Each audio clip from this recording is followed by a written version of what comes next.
الله من الشيطان الرجيم.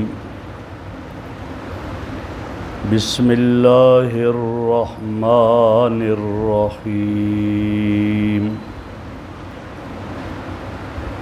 الذين يأكلون الربا لا يقومون إلا كما يقوم الذي يتخبطه الشيطان من المس ذلك بأنهم قالوا إنما البيع مثل الربا وحل الله البيع وحرم الربا فمن جاءه موعظة من ربه فانتهى فله ما سلف وأمره إلى الله ومن عاد فأولئك أصحاب النار هم فيها خالدون.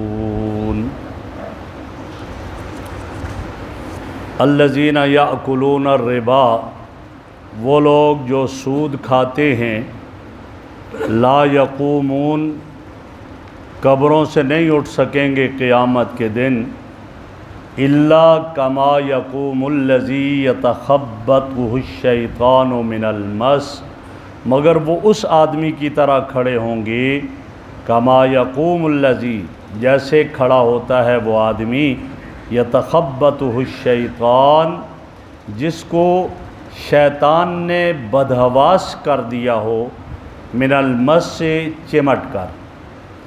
ذالکہ، یہ اس لیے ہے بأنہم قالوا، کہ انہوں نے یہ کہا انما البیع مثل الربا، کہ بیع تو سود کی طرح ہے، وحل اللہ البیع وحرم الربا، اللہ نے بیع کو حلال قرار دیا ہے اور سود کو حرام۔ فمن جاءہ موعظۃ من ربہ، جس کے پاس اس کے رب کی طرف سے کوئی نصیحت آ گئی، فانتہا، وہ سود کھانے سے رک گیا، فلہ ما سلف، تو اس کے لیے وہی ہے جو پہلے ہو چکا، وامرہ الی اللہ، اور اس کا معاملہ اللہ کے پاس ہے، ومن عاد فاولئک اصحاب النار ہم فیہا خالدون، اور جو سود کھانے کی طرف واپس لوٹ گیا تو یہ لوگ جہنمی ہیں اور ہمیشہ ہمیشہ جہنم میں رہیں گے۔ میرے محترم بزرگوں اور دوستو، یہاں اس آیت سے آگے 6 آیتیں ہیں، ان میں سود کا تذکرہ ہے، ربا کا تذکرہ ہے، اور یہ پہلی آیت الذین یاکلون الربا لا یقومون، اس آیت میں یہ بات بتائی گئی، اور یہاں پر یہ ذکر کیا جا رہا ہے کہ سود کی حرمت اور اس کے احکام۔ اس آیت سے، یہ 6 آیتیں ہیں، ان آیتوں میں سود کی حرمت اور اس کے احکامات کو بیان کیا گیا، اور اس آیت کے پہلے جملے میں سود کھانے والے لوگوں کے برے انجام کو ذکر کیا ہے، کہ قیامت کے دن جب لوگ میدان محشر میں جمع ہوں گے، قبروں سے اٹھیں گے، تو فرمایا سود کھانے والوں کا کیا ہوگا؟ وہ بڑی رسوائی میں ہوں گے، بڑی گمراہی میں ہوں گے۔ چنانچہ ارشاد ہے الذین یاکلون الربا، وہ لوگ جو سود کھاتے ہیں، لا یقومون، وہ قبروں سے نہیں اٹھ سکیں گے، الا کما یقوم الذی یتخبطہ الشیطان من المس، مگر وہ اس آدمی کی طرح اٹھیں گے جس کو شیطان نے چھو لیا ہو اور اس کو خبتی بنا دیا گیا ہو، اور اس آدمی کو پاگل اور دیوانہ بنا دیا گیا ہو، اس طرح قبروں سے اٹھیں گے۔ نبی اکرم صلی اللہ علیہ وسلم کے ارشاد ہے، فرمایا کہ سود کھانے والا آدمی، سود خور، جب قبر سے اٹھے گا تو اس پاگل اور مجنون آدمی کی طرح اٹھے گا جس کو کسی شیطان جن نے خبتی بنا دیا ہو۔ کیا مطلب؟ اب اس آیت پر اگر غور کیا جائے تو یہاں کیا معلوم ہوتا ہے؟ یہاں یہ فرمایا کہ سود خور قیامت کے دن پاگل یا مجنون ہو کر اٹھائے نہیں جائیں گے۔ پاگل مجنون یہ اور چیز ہے، ایک یہ ہے کہ پاگل اور مجنون ہو کر پھر وہ جو ہے وہ لڑکھڑاتے ہوئے اٹھیں گے، ہذیان بکتے ہوئے اٹھیں گے، زبانوں سے ایسے بولیں گے کچھ پتہ ہی نہیں چلے گا، ورنہ پاگل جو ہوتا ہے اور کبھی مجنون ہوتا ہے وہ خاموش ہو جاتا ہے، بس بولتا ہی نہیں، چپ رہتا ہے۔ فرمایا نا، یہ اس قسم میں آئیں گے کہ جب اٹھیں گے تو کبھی زبان سے کیا بول رہے ہوں گے، کبھی کیا لڑکھڑا رہے ہوں گے، ادھر گریں گے ادھر گریں گے۔ ان کی یہ کیفیت ہوگی گویا ان کے ساتھ جیسے شیطان لپٹا ہوا ہوگا، اور یہ کیفیت۔ اور پاگل اور دیوانہ کبھی کبھی تو یہ بھی ہو جاتا ہے کہ اس کو تکلیف کی حس ہی ختم ہو جاتی ہے، اس کو سزا دی جائے، تکلیف دی جائے، احساس ہی نہیں ہوتا ہے۔ فرمایا نہ، یہ اس طرح کے پاگل اور دیوانے مجنون نہیں ہوں گے، بلکہ یہ وہ ہوں گے کہ جن کو سزا کا بھی احساس ہوگا اور جنہیں وہاں سزا دی جائے گی، اور اس کی طرف یہ کیفیت ہوگی۔ تو فرمایا قیامت کے دن یہ اس طرح اٹھیں گے اپنی قبروں سے، اور ان کا یہ حال ہوگا جیسا کہ وہ آدمی جیسے مجنون اور پاگل ہو، اور شیطان اس کے ساتھ چمٹ گیا ہو۔ آپ دیکھتے ہیں نا کئی دفعہ ایسا ہوتا ہے، کہا جی اس کو جنات آگے، اور وہ اس آدمی پھر اپنی کیفیت میں نہیں رہتا ہے، اس کی کیفیت بدل جایا کرتی ہے۔ تو یہاں یہی اس کے ساتھ ہوگا اور یہ کیفیت ہوگی۔ اللہ فرما رہے یہ کیوں ہوگا؟ فرمایا ذالک بانہم قالوا انما البیع مثل الربا، یہ اس لیے ہوگا کہ انہوں نے کہا کہ بے ربا کی طرح ہے۔ بے خرید اور فروخت، آدمی کوئی چیز بیچتا ہے، کوئی خریدتا ہے، نفع کے لیے تو ہوتا ہے۔ ایک چیز 10 روپے کی بیچی، 50 میں آگے خریدی، 10 کی 50 میں بیچ دی، فائدہ ہو گیا، یہ نفع ہی ہے۔ اور ربا کا معنی بھی نفع زیادہ، لہٰذا دونوں میں فرق ہے۔ وہ تو کافر کہتے تھے بیع اور ربا ایک ہی ہے بھائی، اس میں کوئی فرق نہیں ہے، لیکن نہ، بیع اور ربا میں فرق ہے۔ ربا کیا ہے؟ ربا یہ ہے کہ دو صورتیں، ایک یہ قرض کسی کو 1 لاکھ روپیہ دیا اور کہا بھائی 2 مہینے کے بعد میں آپ کو 1 سال کے بعد دوں گا، میں آپ کو 1,50,000 دے دوں گا۔ اب یہ 50,000 کس کے بدلے میں؟ اس پر نہ دینے والے کا کچھ محنت لگی نہ اور کچھ ہوا، صرف اس نے 1 لاکھ دیا تھا اور 50,000 یہ لے رہا ہے، یہ سود ہے، یہ ناجائز اور یہ حرام ہے۔ اور دوسرا یہ ہے کہ جنس کو بیچا جائے۔ ایک آدمی دکان سے چاول بیچتا ہے ادھار، کہتا ہے یہ لے لو 1 من چاول، مجھے 1 مہینے کے بعد آپ نے 1 من 10 کلو دینے، یہ 10 کلو کس کے بدلے میں لے؟ یہ غلط ہے، یہ بھی سود ہے۔ ہاں جنس الگ الگ ہو تو کوئی حرج نہیں ہے۔ کیا مطلب؟ چاول دے رہا ہے، کہتا ہے یہ 1 من لے لو، لیکن میں آپ سے اس کے بدلے میں 2 من گندم لوں گا یا آٹا 1.5 من لوں گا، یہ جنس الگ ہوگی، پھر کوئی حرج نہیں ہے۔ لیکن ایک ہی جنس ہو، وہی چیز دے رہا ہے اور کچھ عرصے کے بعد اس سے زیادہ لے رہا ہے، یہ سود ہے اور یہ حرام ہے اور یہ ناجائز ہے۔ آگے آئے گا کہ یہ کتنا حرام ہے اور کتنا بڑا گناہ ہے، یہ آگے درس میں آئے گا انشاءاللہ۔ تو یہیں فرمایا کہ وہ لوگ کہتے تھے بیع اور سود میں کوئی فرق نہیں ہے، فرمایا نا، احل اللہ البیع وحرم الربا، اللہ نے بیع کو تو حلال قرار دیا، خرید و فروخت کو حلال قرار دیا، لیکن سود کو حرام قرار دیا، حرم الربا۔ قرآن نے سود کو حرام قرار دیا ہے۔ جب سود حرام ہے تو حرام جو دلیل قطعی سے ثابت ہو، اس حرام کو حلال سمجھنے والا کافر ہو جاتا ہے۔ حلال جو حرام دلیل قطعی سے ثابت ہے، اس حرام کو حلال سمجھنے والا کافر ہو جاتا ہے۔ لہٰذا کبھی سود کو حلال نہیں سمجھنا چاہیے۔ شراب، اس کی حرمت دلیل قطعی سے ثابت ہے، لہٰذا شراب کو کبھی حلال نہ سمجھے ورنہ کافر ہو جائے گا، ایمان سے خارج ہو جاتا ہے۔ ہاں، حرام کو حرام سمجھتے ہوئے کر رہا ہے، حرام سمجھتے اس کا ارتکاب کر رہا ہے، تو یہ آدمی گناہگار ہوگا، کافر تو نہیں ہوگا، گناہگار ہوگا، یہ کیفیت۔ اب سود ایک آدمی کاروبار کر رہا ہے لیکن اس کو حرام سمجھ کر کاروبار کر رہا ہے، یہ گناہگار ہوگا۔ لیکن اگر اس کو جائز اور حلال سمجھ کر کرے گا تو یہ کافر ہو جائے گا۔ اس لیے کہ جو چیز جس کو قرآن نے حرام قرار دیا، دلیل قطعی سے جو حرام ہے، اس حرام کو حرام سمجھنا چاہیے۔ حرام کو حلال سمجھے گا تو کافر ہو جائے گا، اور اگر حرام کو حرام سمجھ کر کرے گا تو گناہگار ہوگا۔ نبی اکرم صلی اللہ علیہ وسلم نے ارشاد فرمایا اس قوم کے لیے سود کے حوالے سے، آپ نے فرمایا جب کسی قوم میں 2 روحانی بیماریاں لگ جائیں، 2 بیماریاں اس قوم میں آ جائیں، تو فرمایا ان کا کیا حال ہے؟ فقد احلوا بانفسہم سخط اللہ، تو انہوں نے اپنے آپ کو اللہ کی ناراضگی کا مستحق بنا دیا، اللہ کی ناراضگی کا مستحق بنا دیا۔ کیا معنی؟ یعنی انہوں نے اللہ کے عذاب کو جان بوجھ کر دعوت دی ہے اگر وہ یہ 2 بیماریاں ان میں آ جائیں۔ وہ کون سی 2 روحانی بیماریاں ہیں؟ فرمایا ایک بیماری جو ہے وہ زنا کی بیماری ہے۔ جس قوم میں زنا عام ہو جائے اس قوم کی حالت پھر یہ ہے، اور آج یہی زیادہ ہو گیا، عام ہو گیا سلسلہ، ہر طرف کوئی اس کو گناہ ہی نہیں سمجھتا ہے۔ یہ کیفیت ہے۔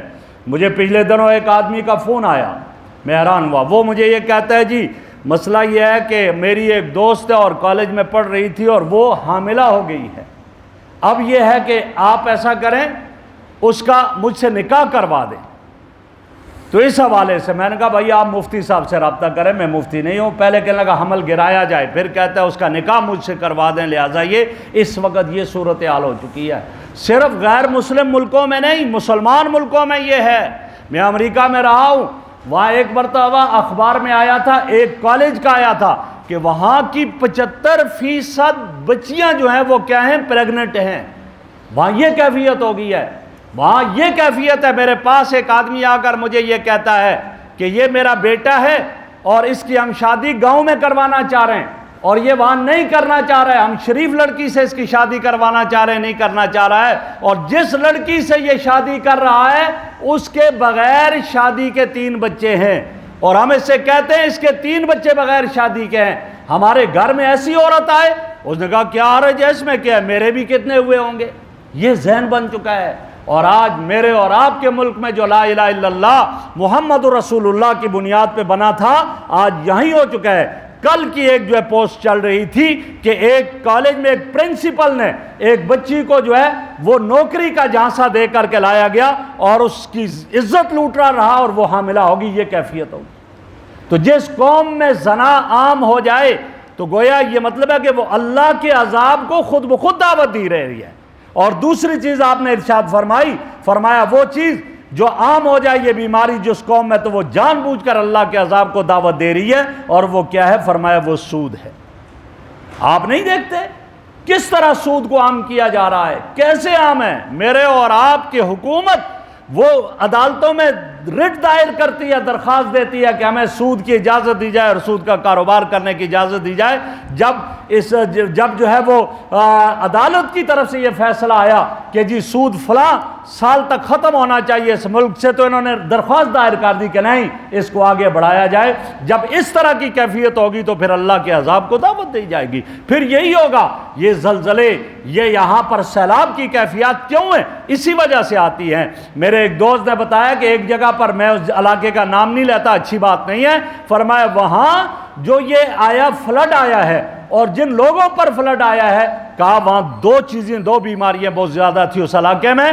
ایک وہ لوگ سود کا کاروبار بہت کرتے تھے، اور دوسرا اس نے کہا کہ وہ لوگ لوگوں کی زمینوں پر قبضے کر رہے تھے، قبضے کر کے اپنے وہ ناحق اور ناجائز قبضے کرتے تھے اور سود کا کاروبار زیادہ کرتے تھے، اور وہ آیا اور وہ علاقے جو ہیں وہ صفحہ ہستی سے مٹ کے یہ کیفیت ہو گئی۔ تو آپ صلی اللہ علیہ وسلم کا یہ ارشاد سچا ہے، اس کے سچ ہونے میں ذرا بھی شک و شبہ نہیں ہے۔ آپ نے فرمایا جس قوم میں جب یہ 2 بیماریاں آ جائیں گی، فقد احلوا بانفسہم سخط اللہ، انہوں نے اللہ کے عذاب کا اپنے آپ کو مستحق بنا دیا، اللہ کے عذاب کو یہ جان بوجھ کر دعوت دینے لگے۔ فرمایا ایک زنا اور دوسرا سود ہے۔ فرمایا اگر اللہ رب العزت رحیم، اللہ رب العزت رحمان اور حلیم نہ ہوں تو یہ لوگ تباہ و برباد ہو جائیں۔ اللہ رحیم بھی ہیں، رحمان بھی ہیں، حلیم بردبار بھی ہیں، اس لیے بچ جاتے ہیں، ورنہ یہ کہاں بچتے۔ تو یہاں یہ فرمایا احل اللہ البیع وحرم الربا، اللہ نے بے کو حلال قرار دیا اور ربا کو حرام قرار دیا۔ فمن جاءہ موعظۃ من ربہ، پہلے ابتدا میں سود کا کاروبار ہوتا تھا، بعد میں سود کی حرمت کا حکم آ گیا۔